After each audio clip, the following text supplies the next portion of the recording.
In the name of Allah, the most gracious, the most merciful, the one in whom we seek refuge from our evil actions and from the evil within ourselves, and whomever Allah has guided, no one could mislead, and whomever Allah has led astray, no one can guide. And I bear witness and testify there is none worthy of worship except Allah, and that Prophet Muhammad is His servant and messenger. My fellow brothers and sisters in Islam, a Muslim must be wise, must be clever, he must be aware as to what goes on around him. He cannot live a life of carelessness and heedlessness. Rather, he must give himself that which he needs to defend himself.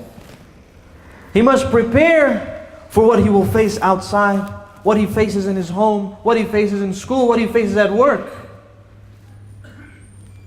He must adorn himself with that which will protect him, that which will aid him.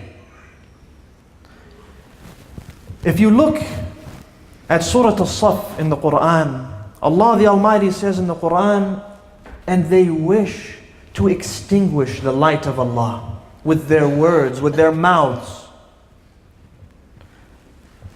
And Allah will continue to allow His light to show, even though the disbeliever may dislike it or hate it. So no matter how much a disbeliever tries to extinguish Islam, it will always be flourishing, it will always be there. But you still must go and learn of it. You still must go and absorb it, take it. It's no use to you if that light is far away. You need it with you. There is a method that many countries and many leaders use to allow the people to follow in their ways. And from those ways is to demolish the values of the home, of the family, to demolish the values and the proper teachings that are offered and given, and lastly to remove the proper role models. When people succeed in removing these three things or changing these three things, it becomes very easy to govern. It becomes very easy to become masters over them. The family, what they are learning, and lastly their role models. And you find today there is so much effort to remove the main foundation of the household from the household. For our mothers are the backbones of the household. And when the mother is not there, teaching, protecting, guess what happens to the house? It's destroyed. No matter how large, no matter how beautiful, you can have a house that is amazing, but it is what? Crumbled from inside. Because there's no values, because there's no principles, because there's no teachings. We need to start somewhere. The role of the woman in Islam is so important. But that's not what you hear. You hear many times that women are oppressed in Islam. Women need to be liberated in Islam. You hear this all the time. They are being treated like slaves. But you find that no other religion talks about the woman's right in Islam like Islam. None. Do you find anywhere that says, as the Prophet ﷺ said to a man when he asked him, who deserves or who is more deserving of my companionship? Who should I listen to most? And the Prophet, peace be upon him, replied, your mother. And he said that several times. He asked him again. He said, your mother. And he asked him again. He said, your mother. He wanted a different answer, this man. And he kept asking. He said, then who? On the fourth time. He said, your father. Mothers contribute so much to the household that we don't understand their true value. As far as what she goes through, in which Allah subhanahu wa ta'ala, He says, وَصَّيْنَا الْإِنسَانَ بِوَالِدَيْهِ حَمَلَتْهُ أُمُّهُ وَهْنًا عَلَى وَهْنٍ. Allah subhanahu wa ta'ala, He says, the Almighty Exalted says in the Quran, and we had advised mankind to be good to his parents. For indeed his mother carried him weakness upon weakness. While she was pregnant, she was in a state of weakness. While she gave birth, she was in a state of weakness. While she continued to breastfeed him. When he became sick, guess what? Your mother is standing there sick with you. While he has a fever, she gets a towel and she wets it and she places it on your head. She too feels whatever you suffer from. But when we don't see and appreciate these things that our mothers do for us, we don't give them their right.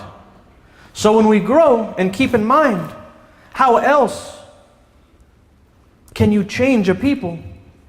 Remember those three things: changing the home, changing what you learn, and changing the role models. It's supposed to be in the home is the mothers instilling the principles. What they're learning is supposed to be Islam. And their role models are supposed to be the prophets and the messengers and the scholars of Islam. Swap all of those out. Take the role of the mother and say that no, she needs to be out working. Throw the children in daycare. Give them to someone else to watch them. And when it comes to learning, no, we got to learn other things. We have to learn about biology. We have to learn about philosophy. We have to learn about matters of dunya. That wallahi, if you did not know them, it made no difference. And then when they take your role models, it's not messengers. Don't follow how Isa lived. Don't follow how Muhammad sallallahu alayhi wasallam lived. Don't follow how Ibrahim lived. They changed all of that. And they said what? Look at this movie star. Look at this singer. Look at this football player. And by football I mean soccer, of course. Because nobody knows what American football is anywhere in the world except here. But they change all those role models. And they say what?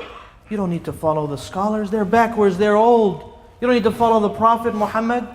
This is an old way of living. And they've tried to destroy each and every one of these. And it's your job as a Muslim to carry Islam and to teach Islam. When you spend a couple of hours with your children at home, they're spending 6 or 7 with people that don't care about Islam in school. Is that correct? 6 or 7 hours amongst children their age. They can care less about Islam. The teacher can care less about Islam and the values that Islam teaches. So when they come back home to you, guess what they do? They behave like Muslims or they behave like non-Muslims. And as they get older, it only gets worse. But if you have a strong foundation at home, there's hope.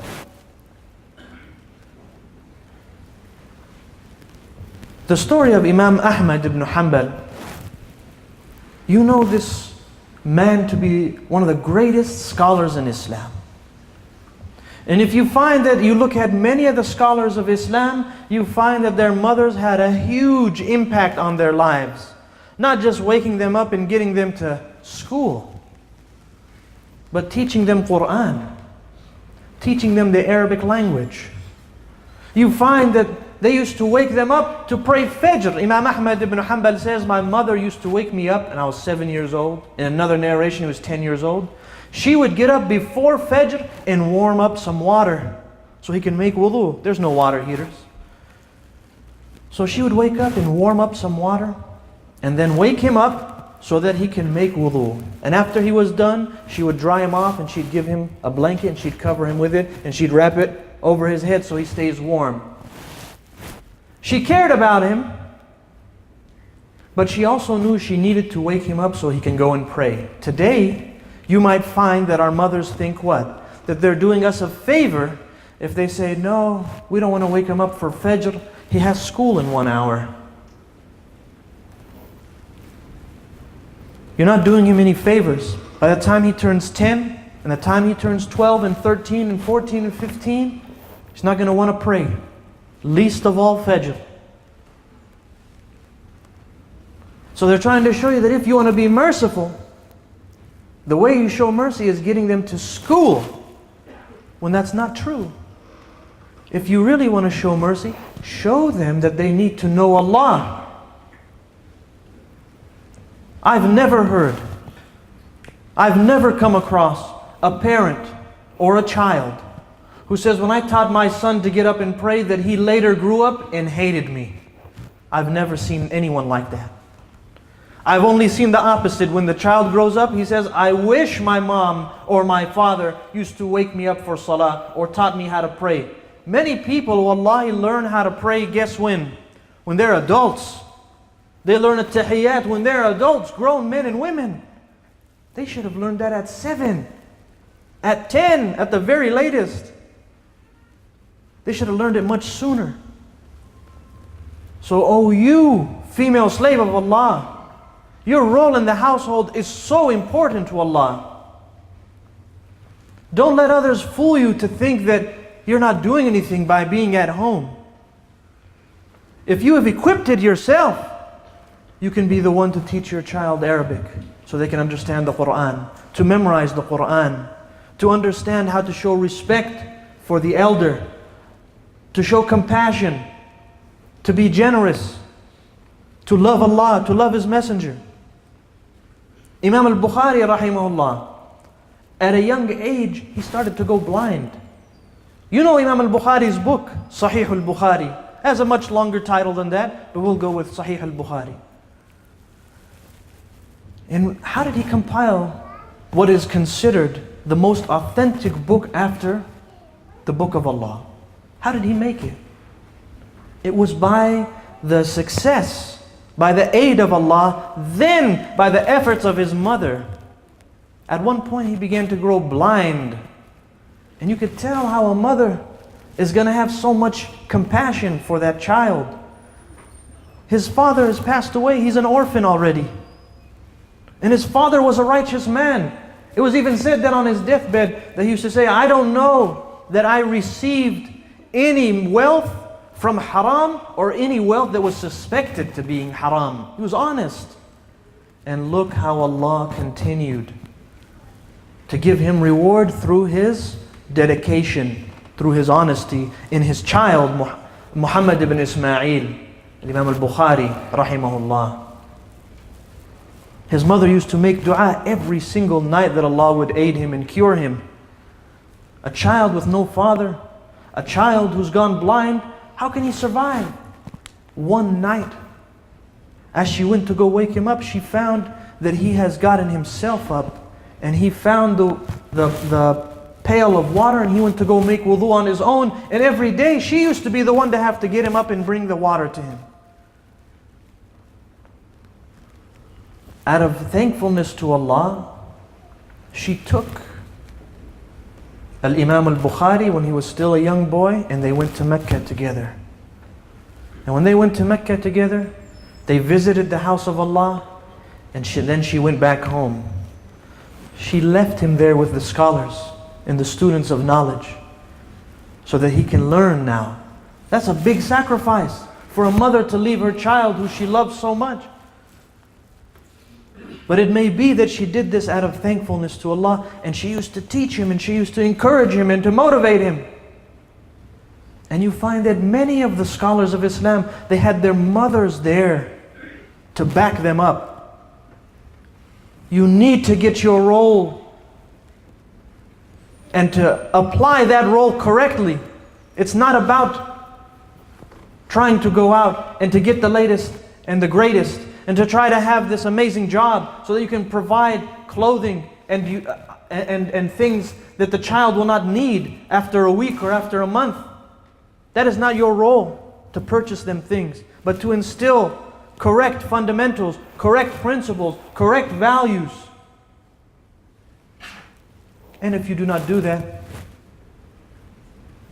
then you will find that your house is going to begin to crumble. It's not safe To just turn on the television and let your child watch hours upon hours upon hours. Wallahi, it's not safe. They're learning things that you don't want them to learn. You have to be aware of these things. May Allah subhanahu wa ta'ala make us from those that strive to better ourselves. Ameen. May He make us from those that strive to save our families. Ameen. May He make us from those that strive to be righteous. Ameen. نسأل الله سبحانه وتعالى بمنه وكرمه أن يحبب إلينا وإليكم الإيمان وأن يزينه في قلوبنا ويكره إلينا الكفر والفسوق والعصيان. اللهم أرنا الحق حقا وارزقنا اتباعه وأرنا الباطل باطلا وارزقنا اجتنابه. اللهم لا تدع لنا ذنبا إلا غفرته ولا هما إلا فرجته ولا دينا إلا قضيته ولا حاجة من حوائج الدنيا إلا يسرتها يا رب العالمين. اللهم أصلح ذريتنا يا رب العالمين. اللهم أصلح ذريتنا يا قوي يا قدير. اللهم إنا نسألك الفوز بالجنة والنجاة من النار. ربنا آتنا في الدنيا حسنة وفي الآخرة حسنة وقنا عذاب النار. وصلوا وسلموا على نبينا محمد وعلى آله وصحبه وسلم تسليما كثيرا. وأقم الصلاة.